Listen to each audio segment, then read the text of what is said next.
pengakuan Syekh Nawawi Al-Bantani atas kesayyidan dari Habib Utsman bin Yahya. Untuk membuktikan hoak atau tidak, kita juga jangan gegabah. Syekh Nawawi Al-Bantani ini berkunjung kemari, kemudian beliau melihat kekurangan, kurang tepatnya arah kiblat yang ada. Adalah seorang Habib, seorang Sayyid. Engkau adalah keturunan dan ahlul bait Rasulullah yang harus dihormati. Benarkah peristiwa itu terjadi? Sama-sama kita tidak hidup di masa itu. Tetapi seperti yang dikatakan oleh pengurus masjid tadi, bahwa dibangun atau didirikan 1760. Kita lihat Habib Utsman lahirnya kapan? Di sini dijelaskan bahwa Habib Utsman itu lahir pada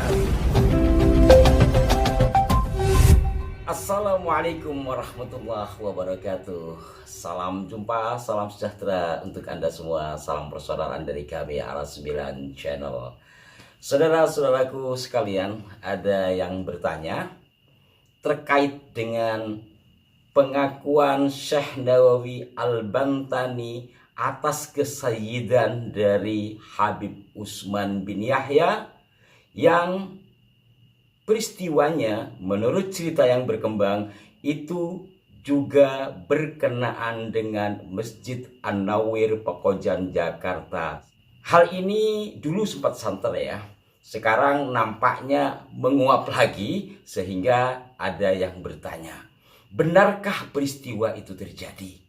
Kalau memang benar, berarti Syekh Nawawi Al-Bantani, seorang ulama Banten yang digelari sebagai Sayyid Ulama Hijaz ini, mengakui kesayyidan dari Habib Utsman bin Yahya. Betapa kita tidak. Mungkin sebagian Anda langsung mengatakan itu hoak. Nah, untuk membuktikan hoak atau tidak, kita juga jangan gegabah. Kita juga harus melihat data-data. Nah, saudara-saudaraku sekalian, karena ini adalah rentetan dari peristiwa tentang Masjid An-Nawir Pekojan yang dikatakan masjid itu dibangun oleh seorang Habib dari Marga Aidrus pada 1760, dan cerita tentang kedatangan Syekh Nawawi Al-Bantani ke masjid tersebut untuk membenarkan arah kiblatnya yang berujung pada pengakuan kesayyidan Habib Utsman ini, ternyata ada dalam sebuah buku yang ditulis oleh seorang bernama Haidar. Nah, sebelum saya menjelaskan dari apa pendapat Haidar, saya akan putarkan dulu pernyataan dari pengurus Masjid An-Nawir ya. Masjid ini dibangun pada tahun 1760 Masehi dalam kondisi yang tidak seluas dan sebesar ini. Namun terjadi perluasan sekitar akhir daripada abad 18 sampai memasuki abad 19. Nah, ketika terjadi pembangunan daripada masjid ini, Sayyid Utsman atau yang dikenal dengan Habib Utsman bin Abdullah bin Agil bin Yahya, seorang mufti Betawi yang beliau adalah ulama besar saat itu, dan beliau memang kebetulan tinggal di wilayah Pekojan, dan beliau memang mengajar di Masjid Jami An-Nawir dan sebagai pengurus daripada masjid ini. Nah, kemudian ketika memang beliau dengan berdasarkan ilmu hisabnya, ilmu falakiyahnya, beliau telah mengukur daripada arah kiblat yang ada di masjid ini dengan ukuran yang sudah diketahui tepat. Kemudian didatangi oleh Syekh Nawawi Al-Bantani. Syekh Nawawi Al-Bantani ini berkunjung kemari, kemudian beliau melihat kekurangan, kurang tepatnya arah kiblat yang ada di Masjid Jami An-Nawir, sehingga terjadilah sedikit perdebatan.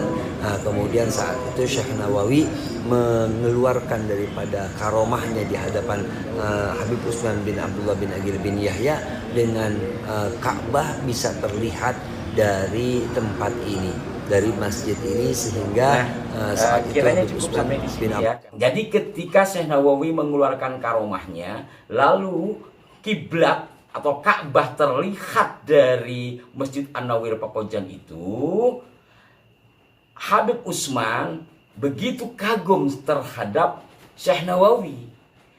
Lalu beliau berkenan untuk mengikuti apa yang disampaikan oleh Syekh Nawawi karena jelas-jelas Ka'bah terlihat dari sana sehingga posisi arah kiblat atau paimamannya dirubah. Nah, bersama dengan itu juga di sini disampaikan segera Sayyid Utsman menjabat tangan Syekh Nawawi bermaksud mencium tangannya sebagai tanda penghormatan kepadanya. Akan tetapi Syekh Nawawi segera menarik tangannya kembali sehingga tangannya terhindar dari ciuman Habib Utsman. Wahai sahabat, mengapa engkau menolak tanganmu aku cium sebagai tanda penghormatanku kepada ketinggian ilmumu? Engkau telah mendapat sebutan dari Rasulullah sebagai pewaris Nabi. Ujar Sayyid Utsman. Ya, aku dikaruniai Allah untuk memperlihatkan Ka'bah dari jarak yang jauh. Namun engkau adalah seorang Habib, seorang Sayyid. Engkau adalah keturunan dan ahlul bait Rasulullah yang harus dihormati. Jawab Syekh Nawawi dengan tetap menaruh hormat kepada Habib Utsman. Aku tak berani tanganku dicium oleh dzurriyyah Rasulullah. Syekh Nawawi meneruskan. Mendengar jawaban Syekh Nawawi, Sayyid Utsman segera mendekap dan memeluk tubuh Syekh Nawawi dan mencium keningnya sebagai penghormatan terhadap ketinggian ilmunya. Mendapat perlakuan seperti itu, Syekh Nawawi tidak kuasa menolak. Keduanya terharu, lalu sama-sama meneteskan air mata sebab rasa haru yang sangat dalam. Nah, cerita ini dikutip oleh media Sindo itu dari buku berjudul Sejarah Perjuangan Islam Syekh Nawawi Al-Bantani yang ditulis oleh Pak Haidar. Nah, kembali lagi kepada pertanyaan awal, benarkah peristiwa itu terjadi? Sama-sama kita tidak hidup di masa itu. Tetapi seperti yang dikatakan oleh pengurus masjid tadi, bahwa masjid itu dan di beberapa data yang lain juga dijelaskan dibangun atau didirikan 1760. Dan perbaikan arah kiblat itu terjadi pada saat pembangunan, kan kurang lebih seperti itu yang disampaikan oleh Bapak pengurus tadi. Nah, sekarang kalau benar masjid itu dibangun 1760, kita lihat Habib Utsman lahirnya kapan. Di buku Politik Islam Hindia Belanda ini juga ada biografi Habib Utsman. Di sini dijelaskan bahwa Habib Utsman itu lahir pada 1822 dan wafat 1914. Sementara Syekh Nawawi lahir pada tahun 1813. Selisih usianya sekitar 9 tahun. Dengan demikian, saudara-saudaraku sekalian, cerita tadi tidak sesuai dengan fakta kelahiran Habib Utsman itu sendiri. Kalau peristiwa itu terjadi ketika pembangunan masjid dan masjid itu dibangun 1760, sementara Habib Utsman lahirnya 1822, artinya sekitar 62 tahun kemudian Habib Utsman baru lahir. Jelas kan? Maka saya tidak paham apa motivasi dari penulis buku yang kemudian dikutip oleh sejumlah media online itu, menyampaikan betapa Syekh Nawawi memiliki karomah, sementara Habib Utsman begitu menghormati, dan endingnya Syekh Nawawi mengakui kesayyidan, kedzurriyahan dari Habib Utsman sehingga Syekh Nawawi tidak berkenan untuk dicium tangannya sebagaimana diceritakan tadi. Bagaimana menurut Anda, saudara-saudaraku sekalian?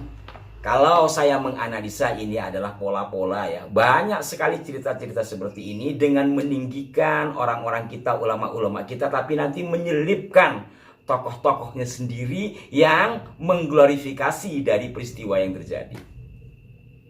Saya kira Anda sudah sangat paham terkait hal ini. Nah, berkaitan dengan pembangunan masjid itu dan siapa yang membangun, kami sampai hari ini masih menaruh curiga, jangan-jangan sesuai dengan data yang dilaporkan oleh Elvisi van den Berg bahwa di Pekojan itu disebut ada 3 masjid. Dia menyebut adanya masjid yang disebut langgar, kemudian ada masjid yang disebut zawiyah, kemudian ada masjid yang disebut masjid pribumi yang dipakai sholat Jumat. Jangan-jangan yang dimaksud masjid pribumi yang dipakai sholat Jumat itu adalah Masjid An-Nawir yang dikatakan dibangun oleh seorang Habib bermarga Aidrus pada 1760. Ini lagi-lagi perlu kajian. Dan terkait dengan kisah Syekh Nawawi yang mengakui kesayyidan Habib Utsman, saya kembalikan kepada Anda. Demikianlah rentetan peristiwanya. Dan untuk lebih jelasnya juga terkait dengan masjid ini, kami sarankan Anda untuk menyaksikan tayangan kami sebelumnya. Ada 2 tayangan nanti, agar mudah kami akan taruh di kolom deskripsi. Mohon maaf jika ada kekeliruan, berikan masukan yang konstruktif di kolom komentar. Sampai jumpa. Wassalamualaikum warahmatullahi wabarakatuh.